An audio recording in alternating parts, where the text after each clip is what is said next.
Hello friends, I am Apruti. Welcome back to our channel plants space. Jade plant को cutting से grow किया था waste poly bags में। ये तब से ऐसे ही रखे हुए थे। सोचा था आज इसका काम करेंगे, कल करेंगे, लेकिन टाइम ही नहीं मिला।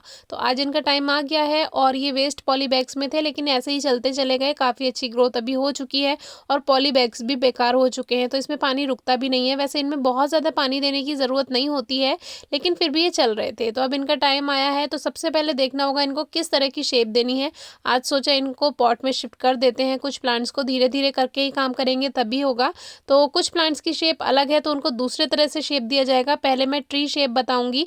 तो ये ट्री शेप के लिए बिल्कुल ठीक है, क्योंकि इसका जो स्टेम है वो एकदम सीधा है और बाकी जो है वो एकदम से टेढ़े मेढ़े हैं। बाकी को आप तार की हेल्प से, यानी जो वायर होता है उसकी हेल्प से सपोर्ट देके तैयार कर सकते हैं। तो अभी हम कोई वायर का यूज़ नहीं करेंगे। एक पॉट लिया, उसका ड्रेनेज होल चेक कर लिया, मिट्टी डाली, खाद डाला। खाद में हमने कावडंग यानी गोबर की खाद मिलाया है। आप वर्मी कंपोस्ट भी ले सकते हैं और थोड़े कंकड़ पत्थर भी जेड प्लांट का जो मिक्सचर बनाते हैं उसमें आप लगा दीजिए, क्योंकि देखिए इसमें भी मिट्टी में आप देख सकते हैं थोड़े कंकड़ पत्थर हैं।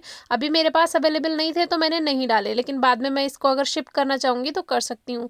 तो थोड़ा इसको सॉइल को लूज़ किया, क्योंकि जगह ज़्यादा नहीं है और खाद भी मिलाना है। और रूट्स काफ़ी अच्छे से इसकी फैल चुकी हैं, मोटी रूट बन चुकी हैं, क्योंकि ये लगभग 2 साल पुरानी कटिंग हो गई है। स्टेम से आप अंदाज़ा लगा ही सकते हैं। तो अभी क्या है, थोड़ा खाद और डालने के बाद इसको ऊपर से मिट्टी से कवर कर देंगे और ये तैयार है। क्योंकि ड्रेनेज सिस्टम अच्छा रहेगा तो जेड प्लांट कभी गलता नहीं है। और जेड प्लांट में बहुत कम पानी देना होता है। बहुत से लोग कहते हैं इंडोर रखो, लेकिन इंडोर नहीं रखना आपको। इसको थोड़ी बहुत धूप मिलना ज़रूरी है, चाहे 2 घंटे की ही धूप दीजिए, नहीं तो इसकी पत्तियां जो है वो झड़ने लगती हैं और प्लांट पे पत्तियां कम भी हो जाती हैं। अगर आप इसको 2 घंटे की भी धूप देते हैं तो प्लांट पे ज़्यादा पत्तियां रहेंगी। अभी पत्तियां इसलिए कम है क्योंकि ये सर्दियों से निकल कर आया है, अब इसका ग्रोइंग सीजन शुरू हुआ है।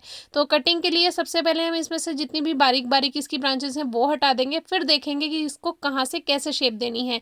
स्टेम जो है उसको क्लीन रखें और ऊपर की जो हेल्दी ब्रांचेस आपको रखनी है वो केवल रखें। इससे क्या है, ट्री शेप बनकर आएगा और अलग अलग शेप आप दे सकते हैं इस तरह से जेड प्लांट को। और ऐसा नहीं है कि ट्री शेप ही देनी है, आप किसी तरह की भी शेप दे सकते हैं। पहले कटिंग ग्रो कीजिए, उसका स्टेम हेल्दी बना लीजिए, फिर देखिए आपको उसको शेप क्या देनी है। प्लांट अपने आप ही बताता है कि उसको कौन सी शेप चाहिए। अभी दूसरा प्लांट जो आपको दिखाऊंगी ना मैं लास्ट में, वो बहुत ही अच्छी शेप लगी मुझे। तो इस तरह से मैंने इसको ट्री का शेप दे दिया। अब जैसे जैसे इसमें ग्रोथ होती रहेगी वैसे वैसे मैं आपसे अपडेट शेयर करती रहूंगी। पानी दे दिया है। बाकी ये वो कटिंग्स हैं जो हमने एक साथ लगा दी थी, आपसे रेनी सीजन में भी शेयर किया था। तो अभी क्या है, इसको ग्लोब जैसा शेप हमें देना है, यानी ये पूरे पॉट में हरा भरा रहे। तो उसके लिए क्या है, इस तरह से इसको थोड़ा थोड़ा पिंच करना ज़रूरी है, तभी इसमें न्यू शूट्स बनेंगी और ये गोल गोल इसका शेप पूरा बन जाएगा। आप चाहे तो इसकी रिपोर्टिंग भी कर सकते हैं, नए खाद के साथ दोबारा से इसको लगा सकते हैं। तो अभी क्या है, हमने केवल पिंचिंग ही की है क्योंकि हमें शेप को ही बनाना है। इसमें बहुत सारी कटिंग्स हैं छोटी छोटी, तो ये ज़रूरी नहीं है एक ही प्लांट से आपको बनाना हो। अब ये कुछ ही दिनों में ऐसे ही भर जाएगा, तो आपसे अपडेट शेयर करेंगे। नेक्स्ट प्लांट हमारा ये सेरेमिक पॉट में लगा हुआ है। काफ़ी पुराना प्लांट है, पहले आपसे शेयर कर चुके हैं। इसी की कटिंग से हमने इससे पहले वाले प्लांट्स बनाए थे। तो इसको भी हल्का हल्का पिंच करते रहें, तो इससे क्या है, ये भी गोल शेप बन जाएगी इसकी। बाकी आप जैसे शेप देना चाहें, इसको टेम्पल की शेप भी दे सकते हैं। तो आगे मैं शेयर करूंगी अगर इसको टेम्पल की शेप देती हूँ। अभी मैं इसकी कटिंग गोल शेप में ही कर रही हूँ, तभी ये जैसे भी बनेगा उसकी अपडेट आपको आगे मिलती रहेगी। तो सेरेमिक पॉट में भी ये बहुत अच्छे से चल जाता है, बस मिट्टी अच्छी बनाएं और पानी बहुत कम देना होता है। अब एक ये मैंने रिपोर्ट किया है, इसका स्टेम क्लीन कर लिया, जो इधर उधर ब्रांचेस थी उनको कट कर दी।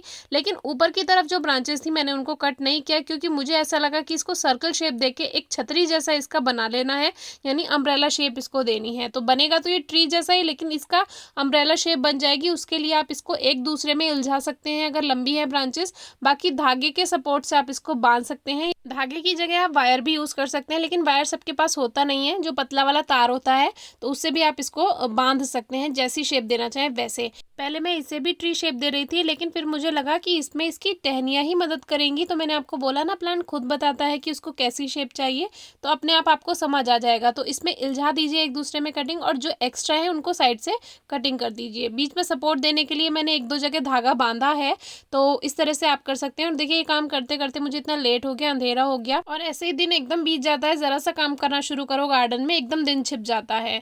तो आज हमारे 3-4 प्लांट तैयार हो गए हैं, और जिसकी रिपोर्टिंग अगर आपको करनी है जेड प्लांट की, आप कर सकते हैं। बाकी टाइम टू टाइम अपडेट आपसे शेयर करते रहेंगे। इस समय मच्छर भी बहुत ज़्यादा आ जाते हैं शाम के नंबर में, आप देख रहे होंगे साइड में। तो जेड प्लांट को ज़्यादा धूप में रखो चलेगा, लेकिन बिल्कुल भी धूप ना मिले तो प्लांट नहीं चलेगा। कोशिश कीजिए 2 घंटे की धूप या 1-1.5 घंटे की धूप प्लांट को ज़रूर मिले। फिर भी अगर कुछ समझ नहीं आए तो ज़रूर पूछिएगा। Thank you.